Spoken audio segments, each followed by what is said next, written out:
Hi అండి. ఈరోజు నేను ఈ వీడియోలో టేస్టీ గులాబ్ జామున్ ఎలా చేయాలో చూపించిపోతున్నానండి. మీరు ఏ బ్రాండ్ పిండితో చేసినా సరే ఈ వీడియోలో చూపించినట్టు చేశారంటే మీకు అన్నీ చాలా సాఫ్ట్గా లోపల ఉండ అనేది ఉండకుండా లోపల వరకు జీరా వెళ్తుందండి. ఇలా చేశారంటే ఇంకా మనం లేట్ చేయకుండా ప్రాసెస్లోకి వెళ్ళిపోదామా.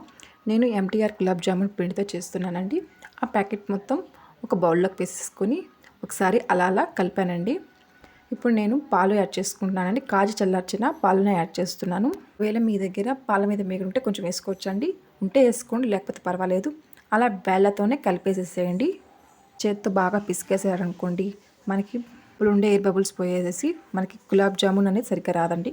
అంతా కలిపేసేసి కొంచెం నెయ్యి అలా అప్లై చేసేసి పక్కన ఉంచండి ఒక 10 నిమిషాల సేపు పాటు. ఇప్పుడు మనం జీరా కరగబెట్టుకుందాం. నేను 2 గ్లాసుల చక్కెర వేసుకున్నానండి. 2 గ్లాసుల చక్కెర 2 గ్లాసుల నీళ్ళు వేసుకుంటున్నాను. సిమ్లో పెట్టేసి అలా మరగనిచ్చండి. ఒక 5-6 నిమిషాల సేపు మరగనివ్వండి. చూడండి ఇప్పుడు మనము ఆ పిండి చూడండి ఎంత బాగా నానిపోయిందో. లోపల చూడండి ఎయిర్ బబుల్స్ అనేవి అలాగే ఉన్నాయి. ఇలా ఉందనుకోండి మీకు గులాబ్ జామున్ చాలా పర్ఫెక్ట్గా వస్తుందండి. ఇప్పుడు ఆ పిండిని చిన్న చిన్న పార్ట్స్గా డివైడ్ చేసుకొని పెట్టుకోండి. ఒకే సైజులో వస్తాయండి మనకి గులాబ్ జామును.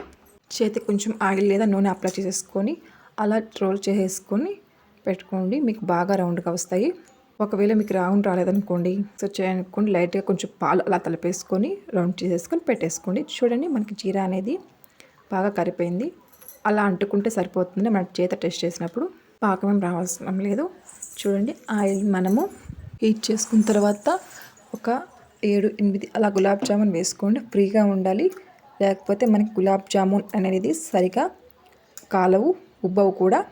సరి తక్కువ పోసుకోవద్దండి, కొంచెం అలా పోసుకోండి. అలా ఫ్రీగా వేసారనుకోండి మీకు గులాబ్ జామున్ చాలా బాగా వస్తాయండి. ఒకేసారి ఎక్కువ వేయద్దు, బ్యాచ్లు అలా డివైడ్ చేసుకొని వేసుకోండి. గోరువెచ్చగా ఉంది. 4-5 యాలకులను ఇలా దంచి పొడి చేసి వేసేసుకున్నాను. ఇప్పుడు మనము గులాబ్ జామున్లు మొత్తం జీరాలో వేసేసుకొని నానబెట్టేసుకుందాం. చూడండి 1 గంట తర్వాత చూపిస్తున్నానండి. గులాబ్ జామున్ అనేది చాలా బాగా నానిపోయాయి. టేస్ట్ అయితే చాలా బాగా వచ్చాయండి. గులాబ్ జామున్కి ఒక క్రాక్ కూడా రాలేదండి. జీరా లోపల వరకు వెళ్ళేసేసి చాలా బాగా వచ్చాయండి. చూడండి నోట్లో వేసుకుంటే కరిగిపోతే ఎంత బాగా వచ్చాయి. వీడియో మీకు నచ్చి లైక్ చేయండి, సబ్స్క్రైబ్ చేయండి.